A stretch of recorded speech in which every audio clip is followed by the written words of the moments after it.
Hey guys, it's Alyssa with WTI, and I have found the perfect gift for your sister. The first thing I noticed was how beautiful the packaging is. So even if you wanted to send this directly to her, it already comes beautifully wrapped. And you get a little bit of everything. There's a bath bomb, a candle, which has a nice light floral scent.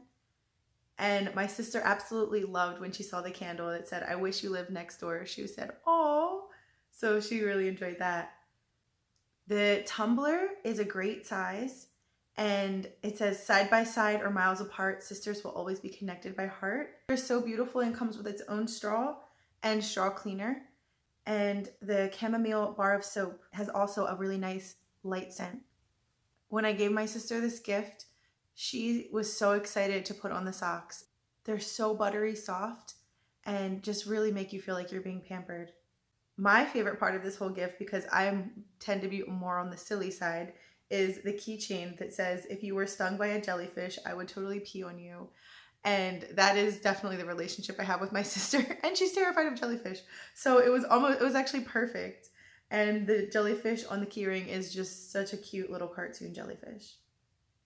Looking for the perfect gift for your sister can be really difficult, but she's gonna love this set from Naha Flume. And that's my point of view.